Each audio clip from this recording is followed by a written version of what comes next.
Today we will provide information, as I said, on the implications of the reductions and on process. But I want to reinforce very strongly that today we will not speculate on where we will make budget reductions. So I wanted to start right off the bat saying that. If we are going to take a systematic approach to this process, if we're going to rely on a set of values to help us determine how to best move forward, it's critical that we do so and that we not move forward rapidly to make decisions and that we not speculate on what those decisions might be. So whereas some of you find it frustrating that today we will not say that this is where we're contemplating or that is where we're contemplating, we see that as very important and respectful of our community. We do not think that it is appropriate at this point in time to begin to muse about where we might make reductions. That would be counter to the discussions we've had over the last while. And so with that, I'm going to turn it over to Andy to talk about what we know about the budget reductions and the process we see moving forward. Before I do that, I'd like to thank all of you who have already contributed to the discussion. I know many of you have met with Andy and Nancy. I know many of you have sent emails to many of us. I know many of you have been on the website and pushed that suggestion button. And I would encourage you as we move forward to continue to provide that kind of feedback. Because at the end of the day, the most important thing is that the decisions we make are decisions that are community-based and based on our own values as an institution. So with that, I'll turn it over to Andy.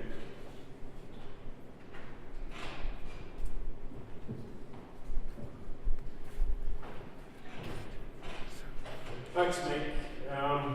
I have indeed talked to many of you over the last 2 weeks, some group meetings, some one-on-ones, and today I'm going to further that commitment that I made to all of you that I've spoken to already, to give you the facts as we know them today. And the today part is very important because the picture still continues to change as we move forward. So, what do we have? The letter of expectation that arrived earlier this week, end of last week, beginning of this, and is now made public by both your university and by the Government of Alberta, contains some information with respect to real numbers. And those numbers are basically our Campus Alberta grant, coming in at now at $91,957,000. And that's a reduction from last year's grant, which is given in the brackets there, of $99,182,599. That correlates to a 7.3% reduction in our Campus Alberta Operating Grant. But the letter also contained some very specific pieces about other funds. And I want to stress before I start that these are not general operating funds. These are for specific items within the budget for which the funding is given that cannot be transferred into other parts of operating of the university. It's like being given a check, but you can only spend it on one thing, and that's already predetermined. So as much as we would like to try and offset that 7.3% in the overall operating grant of the university, we can't with these specified funds.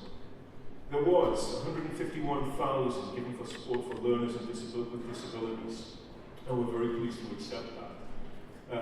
Health Workforce Action Plan, another $284,000. Those are funds that came to the university from 2007 on in order to fund 20 fleas within the NISA program. It's about $14,500 per flea. It's an ongoing commitment by the government to fund those extra spaces in the NISA program. That's the nursing program that we run in collaboration and partnership with Lethbridge College. The priority research was maintained at $1 million. That is research funding for 4 Campus Alberta Innovation Program chairs. That was a commitment given by the Government of Alberta last year to fund research chairs in specific areas of both university interest across the province and also of interest to the government. That funding remains intact. Infrastructure Maintenance Program. Funds have now been given at 1.781577 million. That's 2.3% down from last year. And last year, we took a 50% cut in that budget.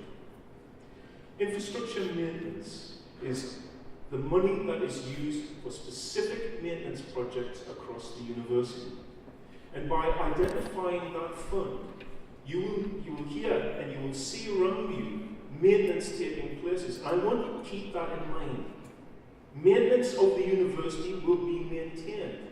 And again, as much as we would like to take some of those projects and move the money into operating, we can't.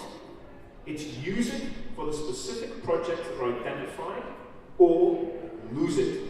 And we've lost it in the past, and there is a trend there. So you're going to see a lot going on, and I just want you to be mindful as the summer progresses and we move from spring to summer, that you will see construction, maintenance taking place. That's what we have to do. I've given the analogy several times that this is like the Ghostbusters movie. There are different streams of funding, and the streams cannot cross. They are for specific items. And that's the way, it's a very simple thermodynamicist, I get a hold of this. Seems easy to me to swap money from one pocket to another, but you can't. The auditor will not allow this. In addition to the information on that slide, there are two other items of funding I want you to be aware of. In delivering this cut of 7.3%, the government indicated there would be additional one-time money to the university to help us through what will be a very, very complex transition. That amount of money turns out to be $1.7 million. It was given via a formula. There is no rhyme or reason to the amount. It was formulaic, and we have $1.7 million to try and help us through this transition. The other piece of information, I've spoken to many of you about this, was a very bittersweet moment for me and many of my colleagues that I've talked to, was that we became project number 6 in the post-secondary sector in terms of capital. The destination project was given $5 million for 2013-14, an additional $5 million for 2014-15. That will allow us to get to the planning and design phase and be ready to perhaps get to the start of the construction of what is a very exciting program. That this comes at this time when we have to endure a 7.3% cut in our operating is hard to take, but nevertheless, I believe it indicates the commitment of the government to see this university move forward, and the potential we show to move forward and create a very different institution. So what is the impact of such a large cut on our institution? It's dramatic. That's the word that comes to mind. Before the budget was announced on March the 7th, we were told in written form that the university could expect a 2% increase to its Campus Alberta grant. That was part of a 3-year funding agreement from the government so that we could plan more effectively for our future. A plus 2% increase to that grant, the university would have to find $2.6 million in cuts in order to balance the increase to our costs. So now, at minus 7.3% cut to the Campus Alberta Operating Grant, we have that extra money to find to get us to zero and the additional money to take us to that next level. Our new Campus Alberta grant indicates that we will lose $7.225 million from that primarily operating fund. And that will give us a total reduction required, continuing in the institution, of $11.826 million. And it is a staggering number that we have to come up with, but we are working very hard to get there. To put this into a different context for you, we have prepared a slide to show you the grant over a period of time since 2001 onwards. Blue coloration indicates the grant increases to our institution. And we did indeed go through a period from 2005 to about 2010, where we saw significant increases to our institution to the tune of about plus 6% in year-over-year increases to the operating grant. The red tells the story of this current year, and at minus 7.3, that gives us a lot to work with and a lot of work to do. So what are the sources of funds to the university? And this pie chart helps you to basically see where we get our money. The operating grant is a very significant portion and comes in here at 69% of the total pie. Fees and expenses, that includes tuition, that accounts for another 27%. So you can see that the major part of our operating does indeed come from that Campus Alberta grant to the institution. How do we spend our money? That's a very important question. Salaries and benefits for the whole of the university amount to 82% of our total funds available. It's the most significant part of our budget expenditures. We have supplies and services taking up the next portion of 11%, and other pieces that make up the full pie. The graph is there to show you that as an institution, the vast majority of our money goes to fund people, and I think that's very appropriate. As a university, we are all about people.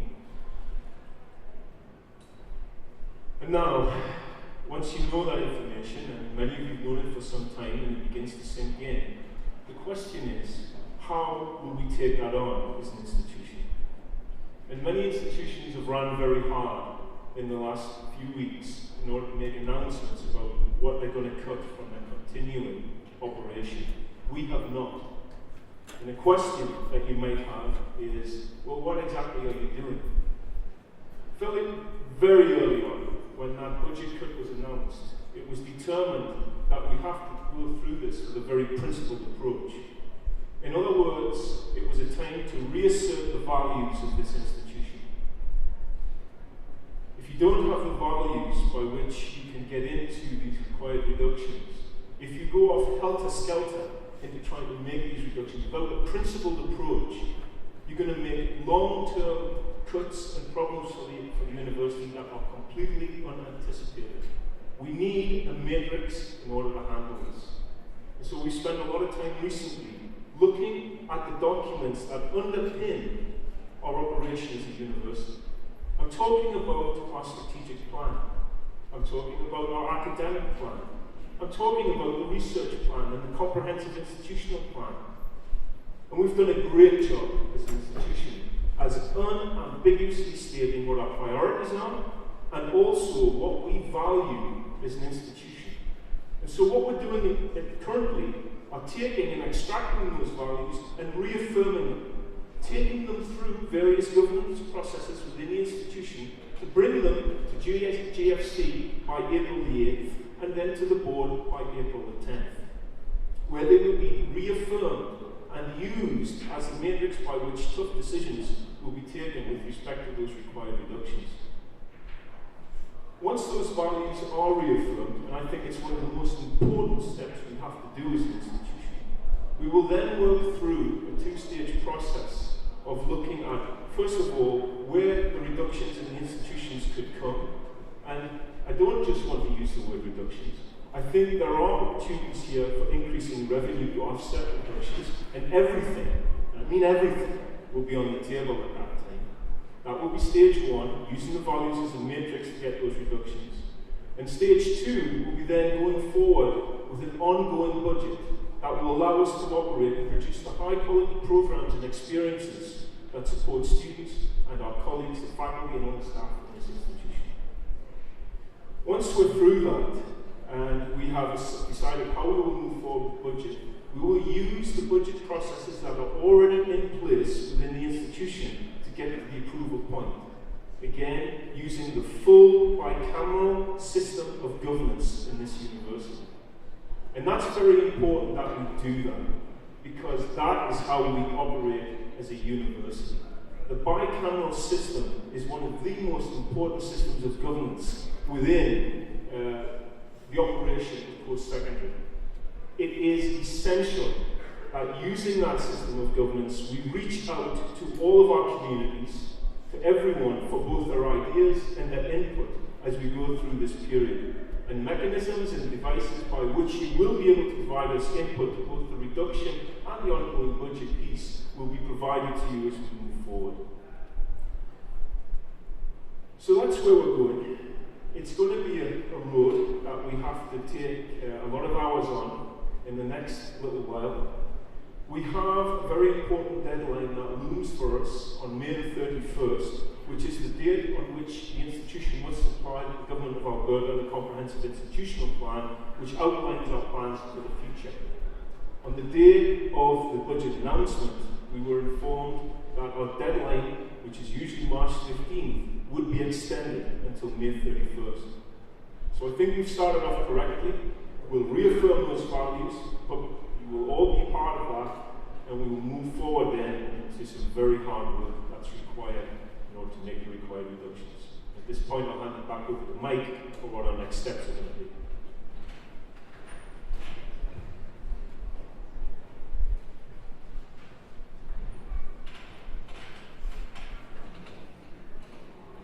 Thanks, Andy. Andy's just outlined the process that we will use relative to the budget reduction question.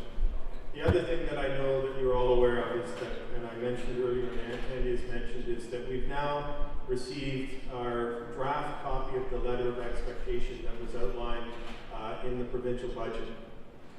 The letter of expectation is on our website, and so many of you have probably had an opportunity to review that letter of expectation. From a process perspective, I have been invited to a meeting with the minister and all of the presidents of the 26 institutions in Alberta, as well as the ministry, on April 11th in Edmonton. And the purpose of that meeting is for us to have a discussion about this draft letter, and hopefully, from my perspective, to have some significant input on the areas that we think should be considered for revision, and some of the things that we agree with and would encourage the government to move forward with. And that will be a very important discussion for us. It's critically important that we receive your feedback on this draft letter, and this is one of the reasons that we've put it on our website. And I know we've already received a number of communiques on the website. Laurel Corbier over here is receiving those and forwarding those on to us, as well as doing a summary of the input. I've received some emails directly from folks, even as late as this afternoon.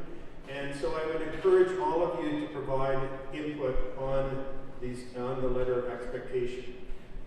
We will have an opportunity with GFC to have a discussion at our April 8th meeting, so this will be a busy meeting. We'll both talk about the process related to budget reductions, and then we will have a discussion about the letter of expectation. So I would assume we'll have a full house at GFC, and I'm looking forward to that discussion.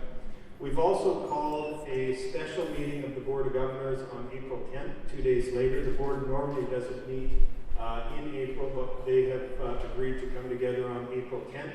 And the board will have a discussion about the letter of expectation, and we will ensure that both those discussions inform the messages I take forward to Edmonton on April 11th.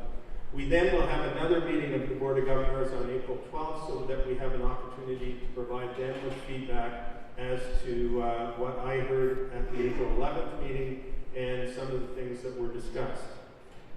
So I guess the summary point on the letter of expectation is that we are looking for as much input as possible as we begin to form our thoughts on how best to respond back to the minister and the ministry. And we will also obviously have an opportunity to hear the perspectives of the other institutional presidents. We've also been in contact with a number of institutions over the last few weeks since the budget was introduced, and even most recently since the letter of expectation was introduced. and we will continue to have that dialogue. We've had many discussions as well with the ministry. We've had discussions with the minister and the deputy minister and assistant deputy minister. And again, we will continue to have dialogue with the ministry and the minister. It is critical that we continue to have a productive dialogue with the government.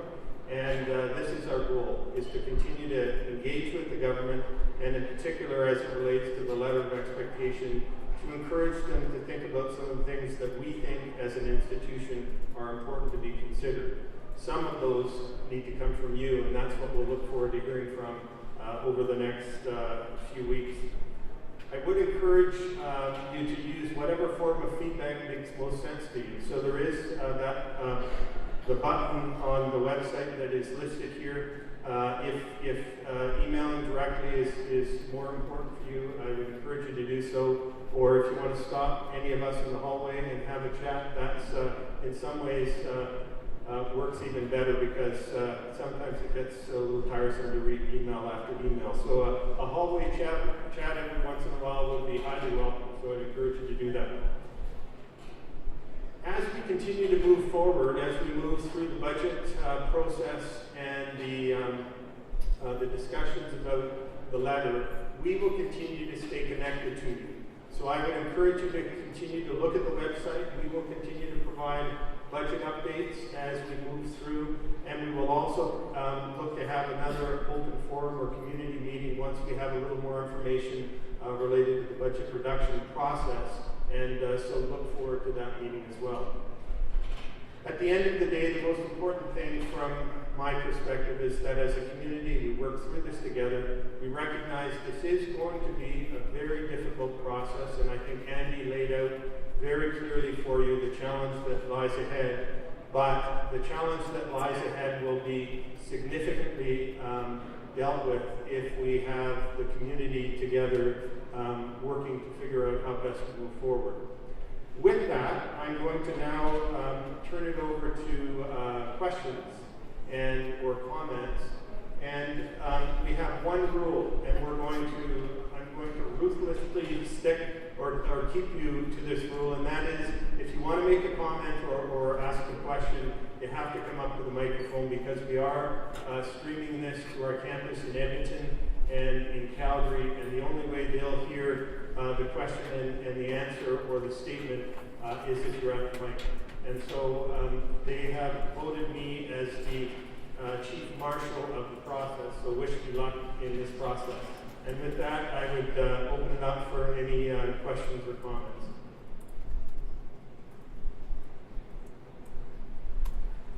Go ahead, Ron.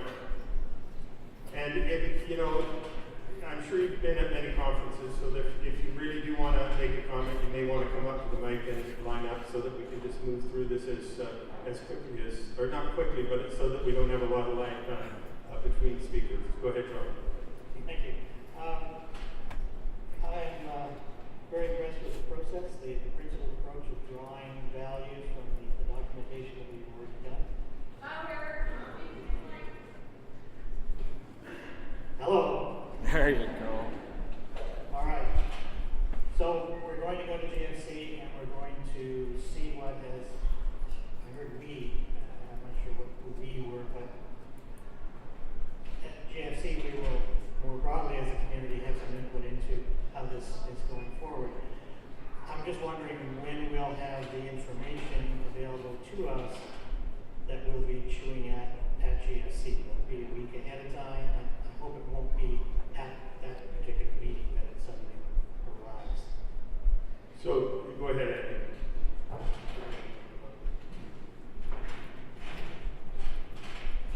So, the last important stop-off point before the GFC is Strategic Planning Committee next week. And Strategic Planning Committee, once they've been through the values component, will then forward that off for President's Exec. They'll do that very rapidly, and they'll go straight to GFC. So I believe the meeting is April, is it 4th or 3rd? So as soon after April 3rd as humanly possible, it will be put on the send button, all members of GFC.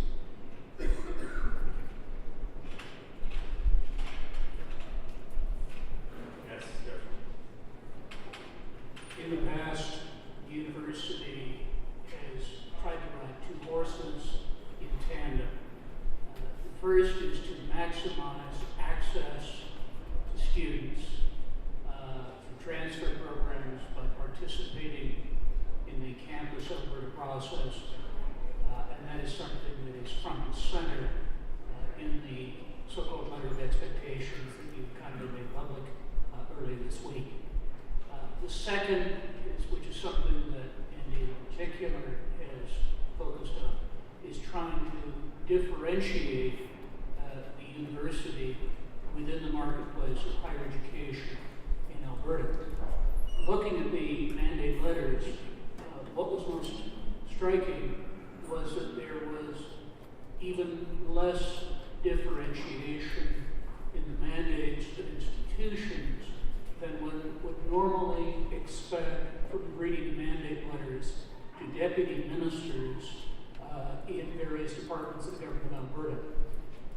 How do you propose to address the question of differentiation while maintaining our traditional commitment to accessibility and Campus Alberta?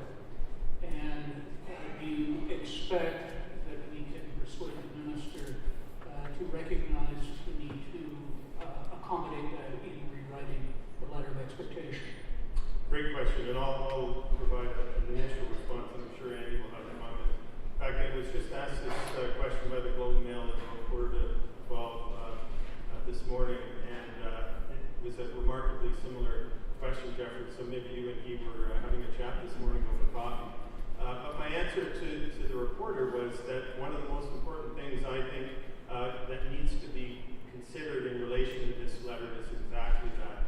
That as you look at the letter, it appears that there is a desire to look at how we can create a greenness of institutions as versus a sense of differentiation. And as I gave the example of with the reporter this morning, if you look around the globe, one of the most important things that countries have tried to do historically and continue to try to do is to create unique institutions that really differentiate themselves in relation to things they have to offer. So I would say that one of our real challenges is to communicate that with the minister, yet at the same time communicate the fact that the University of Lethbridge has always had a strong commitment to Campus Alberta, and in fact is probably one of the best exemplars of just about everything that's talked about in that letter in relation to Campus Alberta, whether it be what we're doing at Bow Valley College or Concordia University College, or what we do right next door with Lethbridge College. And so the challenge for us is very much to engage the government on the notion of differentiation, because our future, frankly, is based on our ability to differentiate ourselves from not only institutions across the province, but also institutions around the country and around the globe. I can't resist but say something to this one, because it is indeed very dear to my heart about the differentiation of this institution. Simple analogy.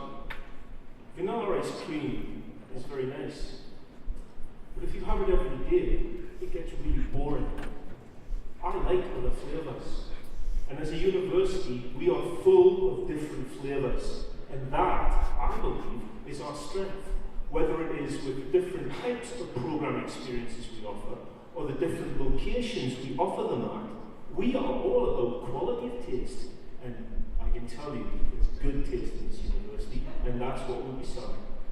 So it's the sales job. We have strength. We are not vanilla. In fact, I would refuse to be vanilla. Sorry, gentlemen. You're right. I'm passionate about that. Thank you. I know Andy mentioned that nothing's off the table, including increasing revenue. However, I'd like to make 2 points to somewhat counter to that. First, the government has been very clear that this budget is not to be balanced on the back of students when it comes to fees and tuition. And second, the Board of Governors passed in October the fees that will be charged in the 2013-14 year. So considering these 2 points, will you take any last-minute changes to the fees for this upcoming year off the table? Armin, what I would say is that at this present time, everything is on the table within the bounds of what we're enabled to do from a provincial government very beginning of the afternoon. I'm not at this point going to speculate on what we will or won't do as an institution. I think it would be irresponsible for me as the president or for us as an institution to assert anything at this point in time. And so I understand very clearly what the minister and the premier have said, and what I understand what has been stated by the ministry, and we would obviously always work within the bounds of the restrictions placed on us by the province. But other than those restrictions, we have to have everything on the table.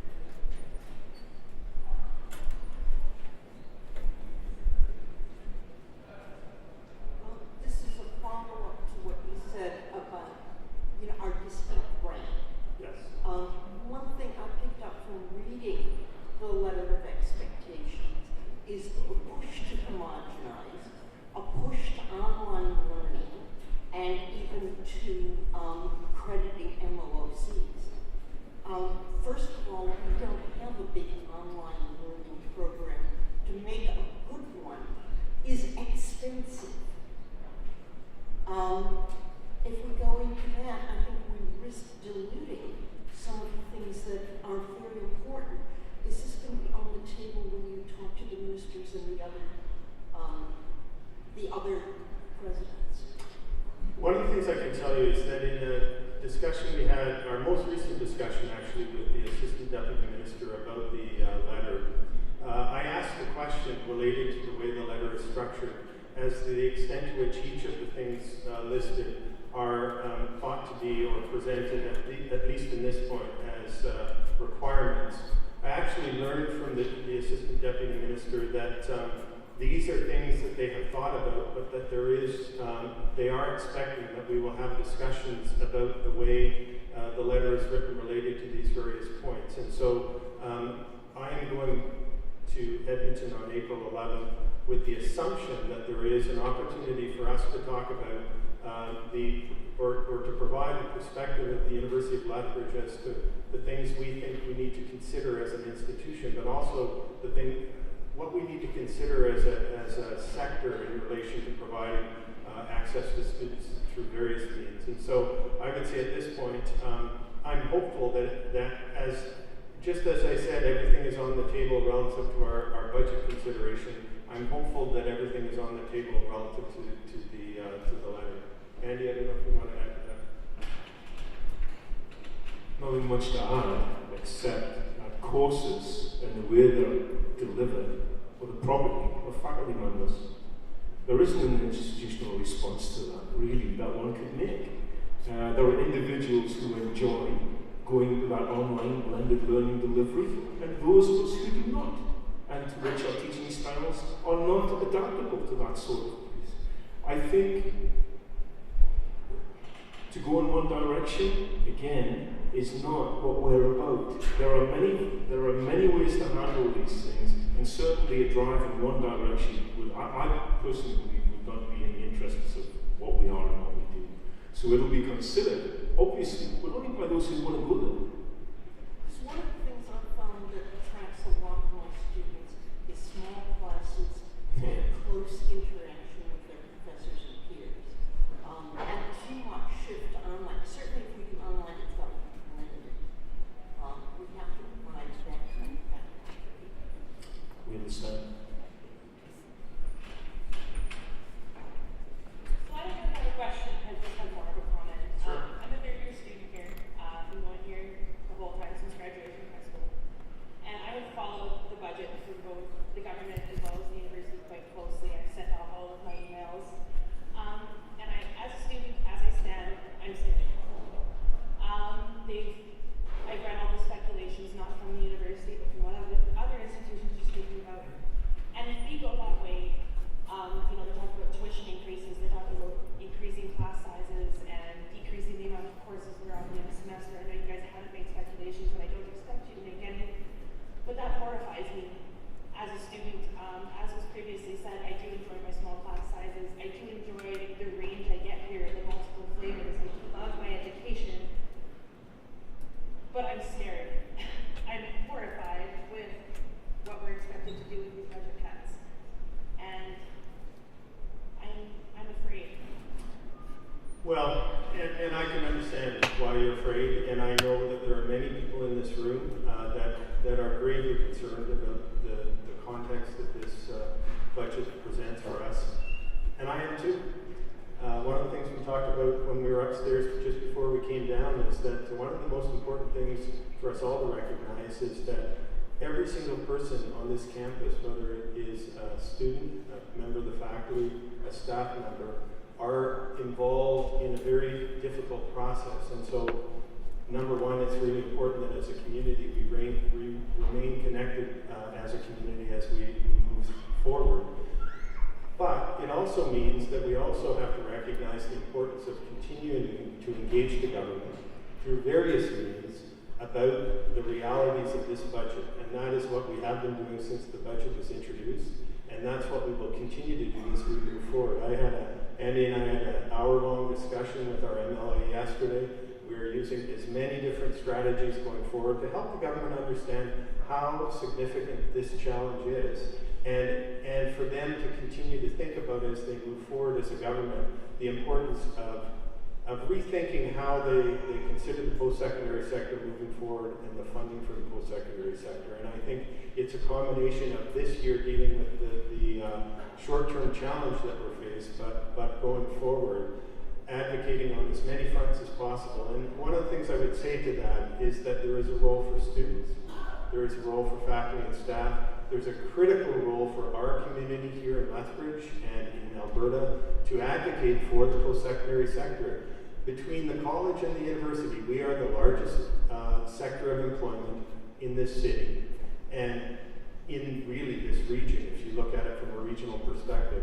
And so part of our communication going forward is to continue to help the government understand how significant it is, but also for the community to understand, because I have to say, one of the impressions I've had in the community is that there's not a huge sense of challenge yet. And so part of how we're communicating with the community is to help them understand how significant this is and how dramatic changes to the university budget have a direct fundamental impact on the city of Lethbridge and this surrounding community. And that's a very important message to communicate. So then as a student, like as I said, I've sent off massive emails. I know tons of people who have. What else can I do? Because I feel like I'm standing here and I'm not heard. Well, I mean, I think, one of the things that we know as a community is that as many people understanding the value of the post-secondary education context as possible is what enables us as a sector to continue to prosper. And I would say in the years where we received 6% funding increases over a 4 or 5 year period, it was because there was a real strong sense of how important the sector was to the province and to the economic development and diversification of the province. And I would say that kind of communication with your mother and father, your neighbors, anybody that you know is very important, because at the end of the day, it is the public that determines how we move forward as a province. And so communicating with the public is really important. I'd like to ask what the values and scope of the process are for the university. So that, well, actually, I'll give Andy to talk about this. Andy's focus. I'm not going to stand and tell you the values because we're still going through the process, but what I will say to you is this. If you pick up the strategic plan, which is on the way, and if you pick up the academic plan and the research plan, you will see some commitments that are made in there. Those are what we believe in as an institution. I'm going to paraphrase very quickly. High quality programming, people, access. Those are some of the things that we have built this university on for over 40 years. They haven't changed, they're still the same things. And when you build priorities, they're good in good times and they're good in bad times. You don't change your values, you know where you're going, and you keep on going. Those are important things to this institution, and that's what we've heard from many venues across. You'll see the full written piece as we go forward, but simply put, if you read any of those documents I've identified, you will see what this institution is all about. And I was going to say that to the previous speaker. I can't take away your fear, but I can direct you to a place that should give you some comfort, because you will see what to this institution is important. And when you read that, you should feel a bit better. But you're doing everything right. You really do need to get those emails out. You really do need to talk about how you feel. And we're going to listen to you, and everyone else will too. Get them out.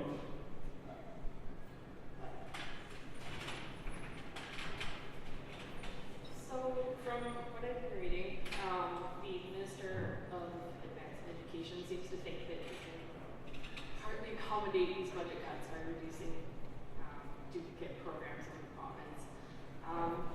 To me, that seems something that favors the larger universities, like the larger campuses in Edmonton, like U of A and U of C. And to me, that seems like you're going to see a large shift in student populations going from places where there's few programs offered to somewhere where the program is offered, or there's a variety of programs offered. And it seems like it's cutting universities like us a little bit short there. And is that something you guys have considered, like a future shift in population, like seeing fewer students through your doors? Well, I guess I'll answer it on a couple of fronts. In terms of the intent of the discussion related to looking at programs, and both from a collaborative perspective as well as a overlap perspective, what I do know is what we have talked about in Campus Alberta from a historic perspective, and that is that by looking at opportunities for collaboration and looking at things like 2+2s and these sorts of things, we enhance student access, and we ensure that we create quality opportunities across the province. So to date, I haven't heard any messaging to suggest that no longer is a goal of ours, that we no longer want to meet the needs of students within various geographical sectors or within the context of different institutions. I have heard the minister very recently affirm that the value of having the 26 institutions, and I was pleased to hear that. And so, as to whether or not there's this sense of moving things more to the large urban settings, to date I haven't heard that. And I would say, from my perspective, one of the great values of a University of Lethbridge, or a Grand Prairie College, or a Red Deer College, etc., is we create opportunities for students not in large urban settings that are looking for experiences in smaller settings and looking for a smaller either university or college experience. So going forward, that will be a big part of our messaging. And if there is a sense that there is some sense of movement to the large urban settings, we will be front and center in arguing that this is not in the best interest of students, or frankly in the best interest of the province of Alberta. First, I just wanted to say it's great that we have an opportunity like this for all the members of the university community to comment on what's going on and ask some questions. But the question that I have is related to the expectation or mandate letter. The initial draft of this letter calls for single sign-off on behalf of the university by the chairman of the Board of Governors. I say chairman because we have a man at the moment who chairs the Board of Governors. However, academic programming and so forth are governed by GHC regulations, and so I just wonder whether you could comment perhaps on how the university may respond to the fact that we're being asked for a single sign-off when in fact, in reality, more than one body is involved in where the university will go as a result of something that's happened right now. Thanks. Thanks, Chris. I guess the best way to respond to that is to point you to the process and it's just articulated, and that is that we have affirmed that the bicameral nature of this institution necessitated that in considering both values as well as when we go forward in considering budget reductions, engaging both GFC and the Board of Governors is critical to ensuring that in the end the decisions we make are in the best interest of the community, as our community broadly speaking. And so it is an interesting question, Chris, and in fact it was I think it was the first question we asked the Assistant Deputy Minister when we spoke to him the day after, or I guess on the Monday after the the letter was released on the Friday, and it had indicated to him that we saw some real challenges as to how the letter is presently presented, in that the Board of Governors is asked to sign off on things that, of course, are under the purview of GFC. So this is one of the pieces that we will be taking. I can assure you, I don't need any more letters on this one. This is one of the pieces we'll be taking on the 11th of April to have a discussion with. And I have to say, the reaction with the Assistant Deputy Minister suggested that there certainly will be room for discussion about that. And we have a question from one of the campuses, and I think in fairness, we want to make sure we at least get one or two questions from Calgary or Edmonton. Great, and this comes from Keith McLaughlin, who says, the minister has me confused. Apparently, there are two big problems in the system, duplication and non-transferability of courses. How does the system increase transferability and reduce duplication?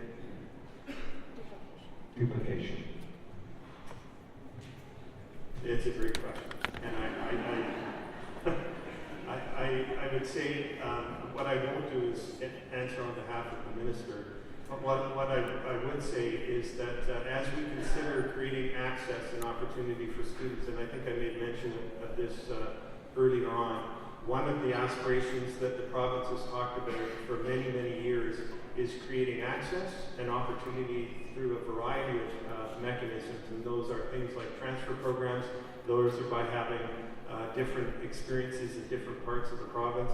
And I would say very recently, the creation of 2 universities in this province would suggest that the notion of access and opportunity was underscored in the decision to create those two universities. And so I think this will be an important kind of dialogue with the minister and the ministry is this tension between having some concern around duplication, while at the same time wanting to ensure that all students in the province, as well as students from around Canada and around the globe, have many different opportunities to have academic experiences.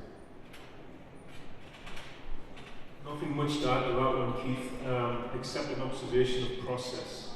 How the programs come into being before they're offered in an institution are approved by the minister. So if there is duplication, it's known duplication, and it was approved. And so that's a difficult one to handle, because what was good yesterday apparently isn't good today. And that's a bit of an interesting dilemma, but the process really lent itself to what we have today. And we all thought we were heading in the right direction.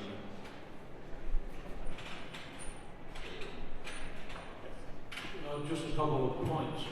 On the chart of increases in the revenue to the university, there was a 5-year period not long ago where there was a 6% increase each year. So where was that growth? I mean, that must be taken into consideration. Where was that growth, and how do we address now the deficiencies? But there certainly was an increase in revenue. The other thing is there any way to convince the ministry to have this cutback down to 7% or 8% done over not 1 year, but maybe a 3-year process? Because what you're going to have to do, if you're going to do it in 1 year, is to amputate. If over 3 years, you might be able to save something. And I wonder if you're in dialogue with the minister on that. How do we go?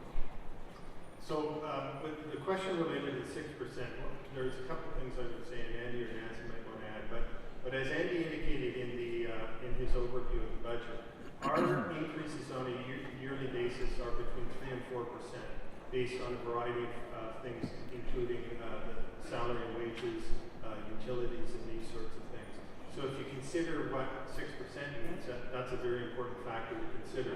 The second thing is, during those periods, we had significant growth in our student numbers. And so we had academic program increases, and in particular it came through EPE funding, which was really about growing the academic programs within institutions around the province.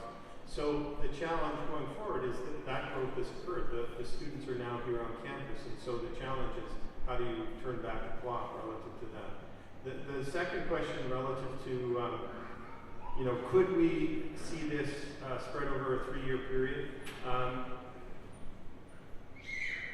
Challenge number one is the budget has now been decreed, and it is, I don't know if I've ever seen a wholesale change in a budget after it's been brought in. Is there an opportunity to continue to dialogue with government about how we might best do this as we move forward? Yes, and I think that's those are the ongoing discussions. But at this point in time, our best knowledge is that the 7.3 reduction is this year, and so while we can continue to have discussions with government, it is what it is at the moment. And your answer. Okay. So my question has to do with the section letter that refers to governance. And there's a reference made to the Alberta Public Agencies Governance Act once it's proclaimed. So what do we know about that and how is it going to affect us? It is an act that has that is in action right now, but it hasn't been proclaimed.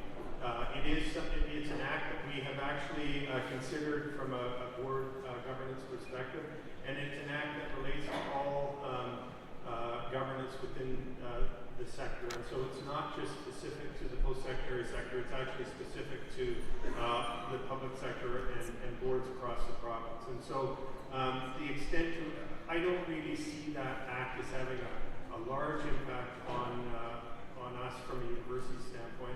I haven't seen anything, I've read it, I haven't seen anything that causes any large challenges in relation to how our Board of Governors or our GFC operates. Andy or Nancy? I would say that our former board chair, Bob Turner, was a great fan of the act and was very frustrated that it wasn't enacted before he was finished as chair of our Board of Governors, because he was actually enthusiastic about the scope